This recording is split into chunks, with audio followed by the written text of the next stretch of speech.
जय यीशु परमेश्वर के नाम से हम आपका स्वागत करते हैं इस दिन। आज हम पढ़ेंगे प्रवक्ता ग्रंथ अध्याय 7 वचन के 19। अपने को बहुत विनम्र बनाए रखो, क्योंकि विधर्मी को आग और कीड़ों से दंडित किया जाएगा।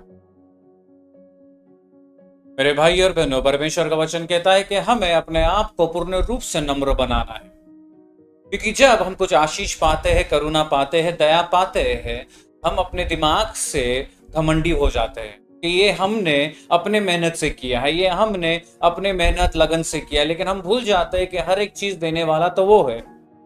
बाइबल में एक उदाहरण है, एक ऑफिसर परमेश्वर के पास आता है और कहता है कि मेरा बेटा बीमार है, वो मौत के कगार में है। तो यीशु बोलता है मैं तेरे पास आता हूं। ये बोलता है नहीं, तू एक शब्द कह दे और मेरा बेटा चंगाई हो जाएगा। मेरे भाई और बहनों, ईश्वर परमेश्वर उसका विश्वास देखकर प्रसन्न होता है और कहता है जा, तेरे विश्वास ने वो कार्य कर दिया है। उसका विश्वास था कि यीशु का शब्द मेरे बेटे को चंगाई दे सकता है। भले वो ऑफिसर था, लेकिन उसने अपने आप को नम्र किया और ईश्वर के पास आया, और वचन कहता है उसका बेटा जीवित हुआ। उसी प्रकार मेरे भाई और बहनों, जब हम अपने आप को नम्र करते हैं, अपने हृदय को यीशु की ओर लगाते हैं, हमारा चंगाई को कोई नहीं रोक सकता, हमारे बढ़ोतरी को कोई नहीं रोक सकता, हमारे छुटकारा को कोई नहीं रोक सकता। क्योंकि जब हम कुछ चीज पाते हैं, हम भूल जाते हैं कि परमेश्वर ये तो केवल एक छोटा चीज हमें दिया है, आने वाला चीज और बड़ा है। जिस प्रकार वचन कहता है कि जो कोई आंख ने कभी देखा नहीं होगा, कोई कान ने कभी सुना नहीं होगा, वो सब चीज परमेश्वर ने अपने शिष्यों के लिए रखा है, हम सब के लिए रखा है। तो मेरे भाई और बहनों, वो सब चीजों को पाने के लिए हमें नम्र बनना है। तो आज मेरे भाई और बहनों, हम अपने हृदय के अंदर झांक कर देखेंगे, क्या हम ईश्वर के राज्य में कार्य करते करते घमंडी हो गए हैं? जानकर अनजानकर हमें लगता है कि हर एक चीज तो हमारे मेहनत से हुआ है। इतने लोग प्रचार में आते हैं, इतने लोग प्रार्थना सभा में आते हैं क्योंकि हमने मेहनत की है। हम ये भूल जाते हैं कि लाने वाला तो ईश्वर है और देने वाला भी ईश्वर।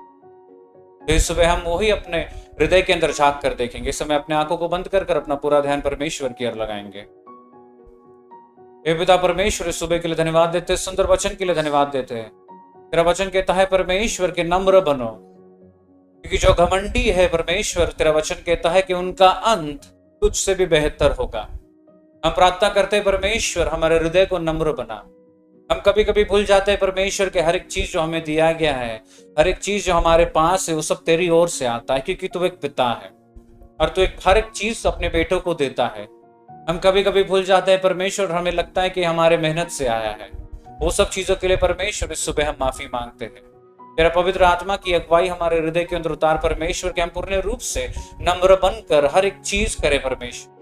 इस सुबह परमेश्वर और रात तक हम जो भी चीज करें, हमें हर एक बार याद दिला परमेश्वर के हम नम्र बनकर काम करें। अगर हम ऑफिस में जाते हैं परमेश्वर, अपने मित्रों से हम नम्रता में बात करें, अपने परिवार से हम नम्रता से बात करें, अपने संगति में परमेश्वर जहां भी बैठते हैं, जहां जो भी करते हैं, हर एक चीज नम्रता की ओर करें। और यही प्रार्थना परमेश्वर तेरे नाम से इस सुबह हम मांगते हैं और कबूल करते हैं। आमीन। जय श्री